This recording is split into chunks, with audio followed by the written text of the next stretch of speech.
The unpaid bills lay scattered across the small dining table, numbers blurring as Maya stared at them. Her fingers rubbed at her temples, the heaviness in her chest pressing harder with each overdue notice. The fridge hummed in the corner, almost mocking the silence between her and Rehan.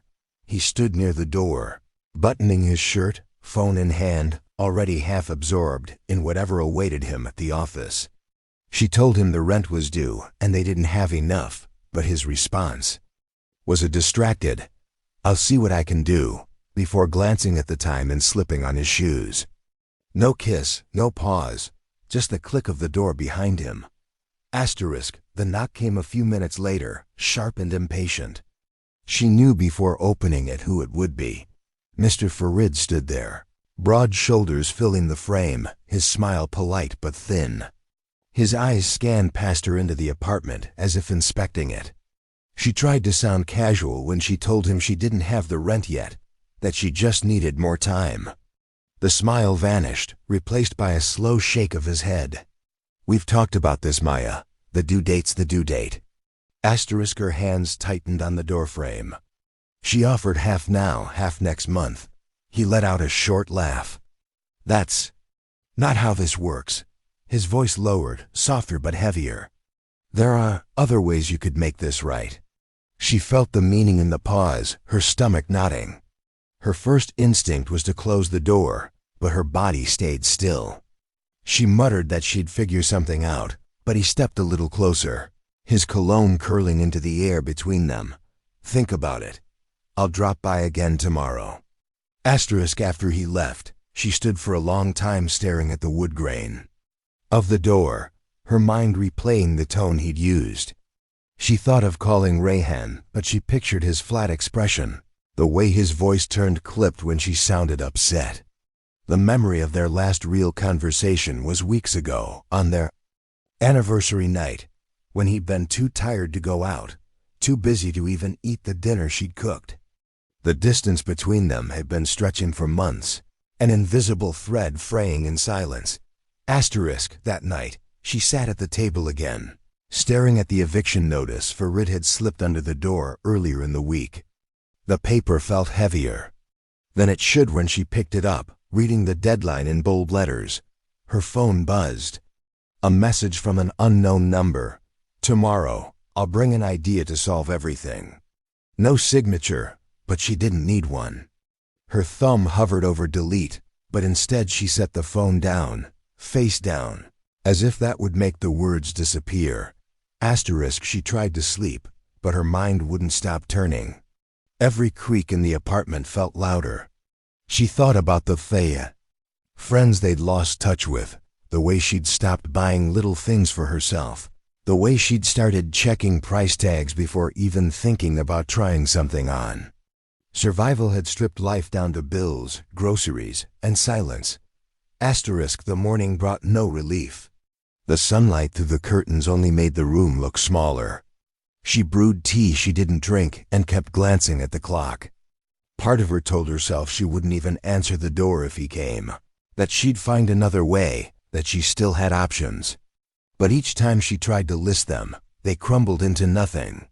By noon, the weight of inevitability settled on her shoulders like a coat she couldn't take off. She found herself looking around the apartment not with comfort, but with a strange detachment, as though she was already preparing to lose it. The phone vibrated again just before 1. "On my way," no punctuation. She didn't reply, only stared at the screen until it dimmed. Then she turned it face down again, her hands resting on it, waiting. Farid arrived not alone this time, but with 2 men she had never seen before. Carried themselves with the ease of people who already felt welcome in someone else's space. Zubair, taller, with a confident grin, scanned the apartment openly. Imran hung back, quieter, but his eyes stayed fixed on her in a way that felt no less invasive. Farid greeted her like an old friend, stepping inside without waiting for permission. "Thought I'd bring some company," he said, settling onto the couch as if it were his own. They spoke at first about nothing: traffic, the heat outside, how expensive everything had gotten. The casual tone made it worse, like the real reason they were here had been tucked neatly behind the small talk. Then Farid shifted the conversation. So, about your situation. His voice was lighter than last time, but the undertone was the same. He reminded her of the number she owed, how close the deadline was, and how eviction would work. Zubair leaned forward, elbows on his knees, and added, "Money's one thing, but there are other ways people help each other out." Imran nodded.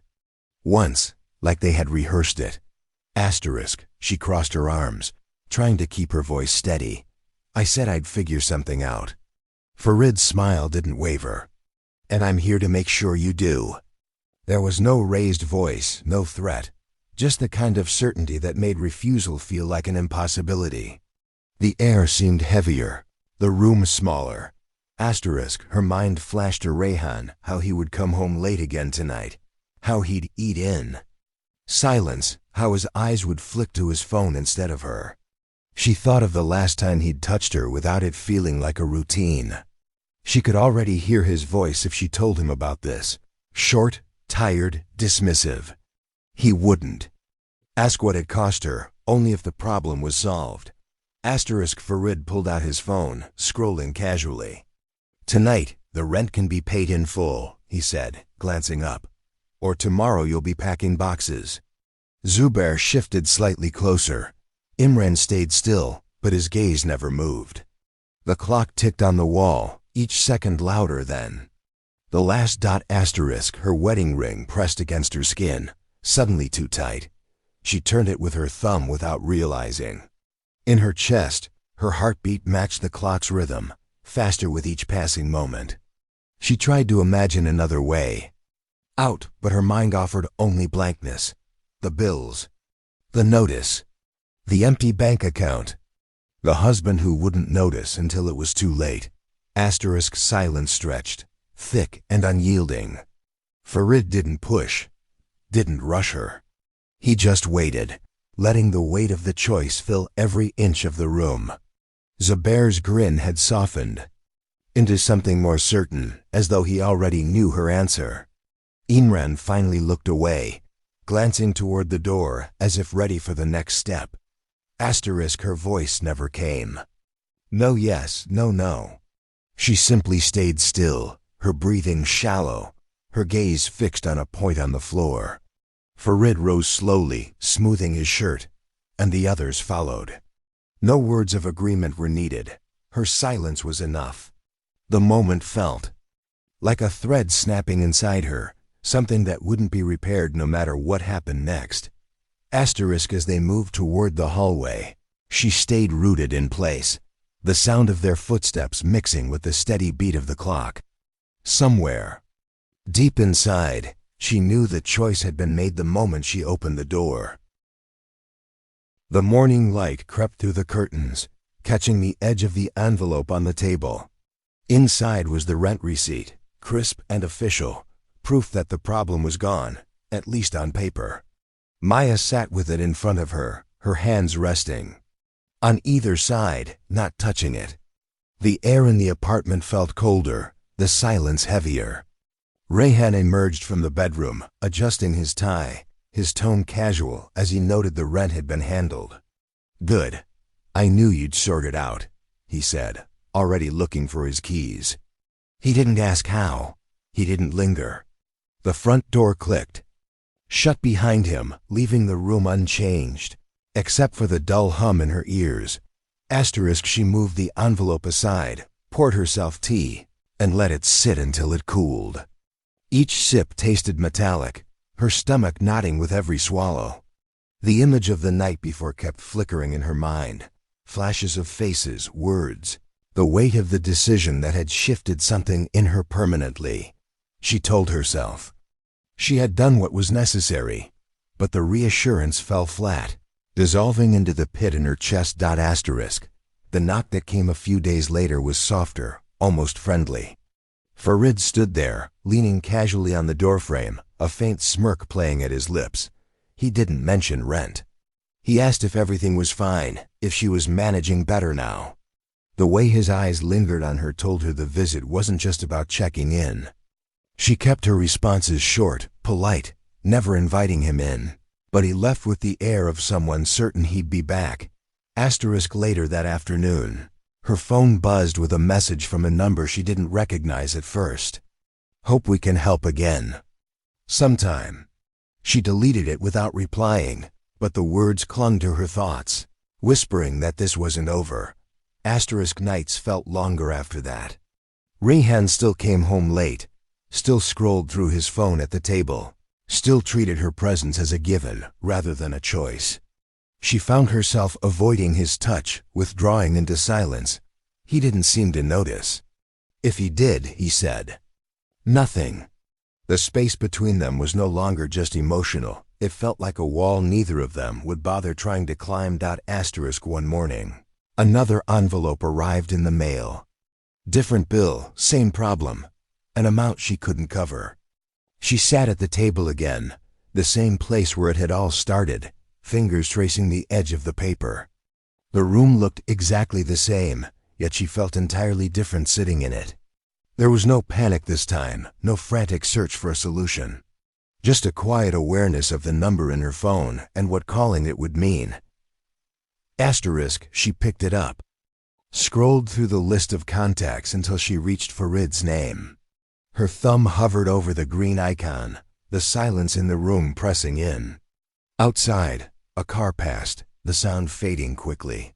She stared at the screen, the reflection of her own face faint in the glass. Her breath slowed. She didn't press call. Not yet.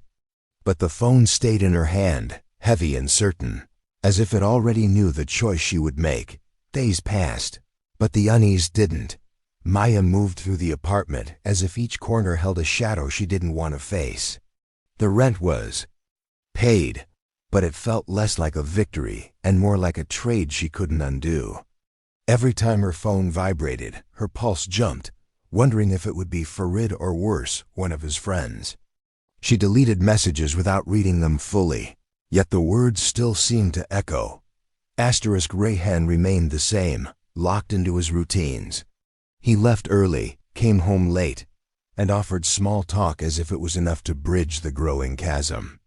She caught herself studying him at the table one night, trying to decide if he truly didn't notice the difference in her, or if he'd simply chosen not to ask. Either way, she realized she no longer expected him to. The first time Farid returned. Without warning, it was in the evening. She opened the door to find him alone, holding a grocery bag like it was some neighborly gesture. "Thought you might need a few things," he said, stepping inside before she could refuse. The conversation was light, almost too light, as if pretending the past had never happened would make it disappear. But the unspoken history sat between them, heavy and undeniable. Before leaving, he gave her a look that told her this was not the last visit.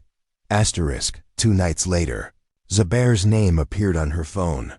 She didn't remember saving it, but there it was, calling.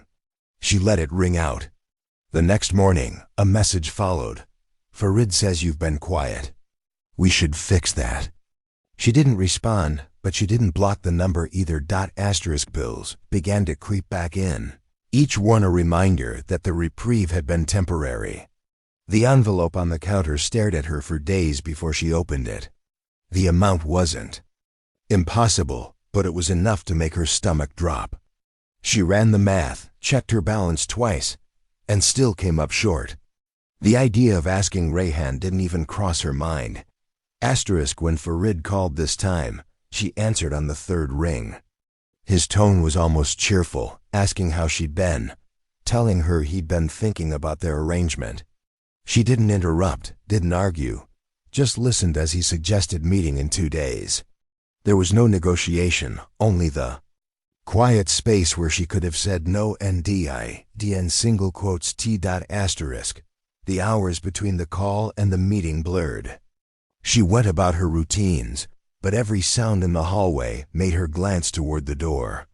When the day came, she found herself ready before the knock. There was no rush, no persuasion needed this time. Afterwards, she lay awake, the ceiling a blank canvas for thoughts she didn't want to have. She understood now that there was no single moment of crossing a line. It was a series of quiet steps, each one easier than the last, until the distance from where she started was too far to see. Weeks later, when another bill arrived, she didn't hesitate. She picked up her phone, found Farid's name, and pressed call without a second thought. The sound of the line connecting filled the room, steady and sure, as if it had been waiting for her.